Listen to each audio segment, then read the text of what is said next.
The Hopewell culture, which flourished between 200 BC and 500 AD in the eastern woodlands of the United States, is often remembered for their extraordinary earthworks and ceremonial mounds.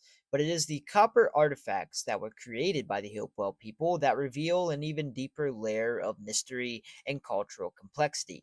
These copper pieces, carefully crafted from the native copper sourced from the Great Lakes region, provide us with a glimpse into a world of intricate artistry, far reaching trade networks, and different profound spiritual beliefs of a now lost religion. Copper was not abundant in the immediate Midwest of where the Hopewell originated, or so we think, and its use by the Hopewell people signals the existence of highly organized trade systems that spanned vast distances. Ancient trade systems that were potentially some of the oldest in the known ancient world. The rich deposits of copper found in regions like Michigan and Wisconsin became a crucial commodity in this world.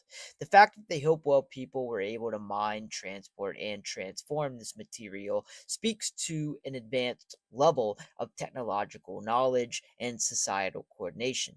But it wasn't just the practicality of copper that made it so valuable, it was its deep symbolic importance. Copper, a soft but malleable metal, was seen as something magical, more than likely. It was believed to have a connection to the heavens, the realm of the gods, and its use in artifacts likely went far beyond simple functionality. What makes the Hopewell copper artifacts so striking is the sheer skill with which they were created. These pieces were shaped into a wide variety of forms: ceremonial blades, ceremonial ornaments, plates, jewelry, and other effigies of animals, human figures, and other abstract symbols. These objects were often hammered into thin sheets and decorated with intricate patterns that seemed to convey something far beyond their practical uses. What we see in the copper work of the Hopewell is a fusion of art and meaning, with each piece likely carrying deep spiritual or practical significance in some way. The motifs and figures found in these copper items suggest that the Hopewell people had a sophisticated understanding of the natural world around them, animals, and the spiritual forces as well. The copper artifacts were not just valuable for their craftsmanship, they were also key players in the Hopewell's extensive trade networks. The trade of copper was not limited to the Hopewell themselves.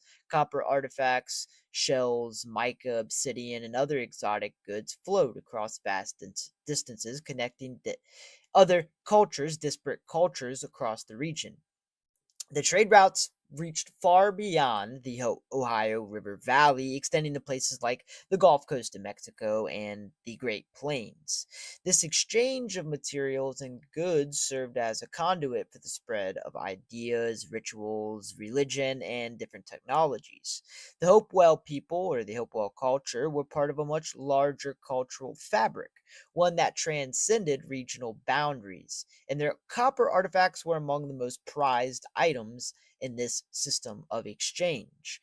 One of the most enigmatic aspects of the copper or the Hopewell copper artifacts is their role in rituals and ceremonies. Many of these objects have been discovered in different burial mounds, suggesting that copper was closely associated with different death ceremonies and afterlife ceremonies. In some cases, copper plates and effigies were placed with the deceased, possibly as offerings to ensure a successful journey into the spiritual world. The effigies, crafted in the shape of birds, bears, and serpents, are among the most remarkable and mysterious of these copper items. They likely held significant spiritual meaning, perhaps representing powerful totemic animals or ancestral spirits. The Hopewell culture, or the Hopewell people, may have believed that these figures, fashioned from the earth's heavenly metal, would accompany the dead into the next life, providing protection or guidance of some sort. The idea that copper had spiritual significance is reinforced by the fact that it was sometimes shaped into highly stylized representations of animals, both real and mythological. These effigies might have been used in ceremonial contexts where they symbolized the connection between the human world and the spiritual world. And some scholars suggest that the copper objects were part of shamanic rituals in which spiritual leaders used these items to communicate with the gods or to call upon the spirits of the animals or ancestors. The fact that such artifacts were often buried with the dead suggests a belief that copper played a role in the transition between life and death in some way, acting as a bridge between the two realms, if you will. Now, the key to understanding the full significance of these copper artifacts lies in recognizing their role in the broader cultural context of the Hopewell people, of who we deem the Hopewell culture. The Hopewell culture was not a static society, but one marked by ongoing change and adaptation. The decline of the Hopewell culture around, we think, 500 AD, likely due to factors such as environmental change, warfare, and shifts in political and social structures, also saw the decline of the production of copper artifacts. As the Hopewell networks fragmented and dissolved, or so we think, so did too the intricate trade systems and the production of these remarkable copper pieces, so we think. Yet, despite the decline of the Hopewell culture, the legacy of their copper artistry continues to captivate and intrigue us today. The sheer artistry involved in creating these objects, along with their deep connection to the spiritual and social fabric of the Hopewell people, remains a testament to a culture that was far more sophisticated than we often give it credit for.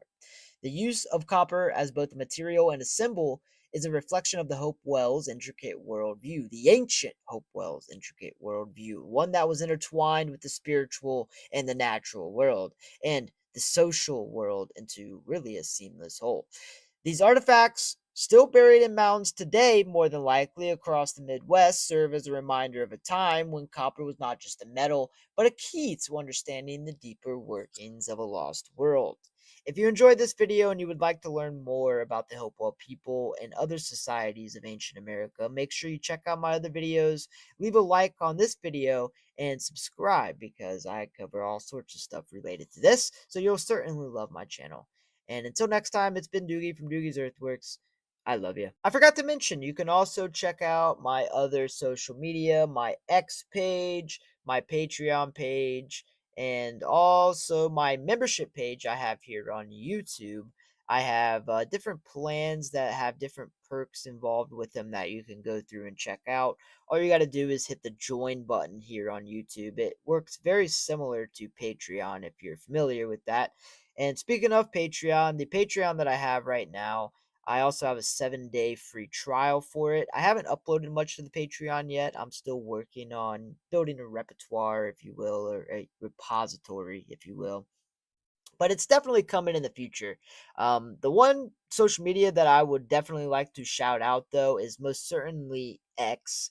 X is a pretty cool little social media website, guys. I really, really enjoy it over there. I've kind of picked up a lot of different articles and citations and information over there. It's really just a beautiful app to learn stuff from. So I highly recommend checking that website out if you don't have an account already.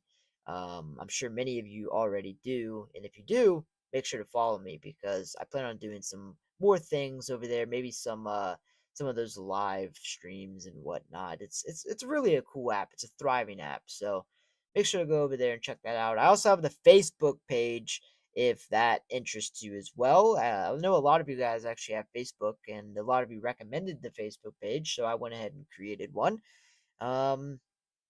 So if that interests you, check that out as well.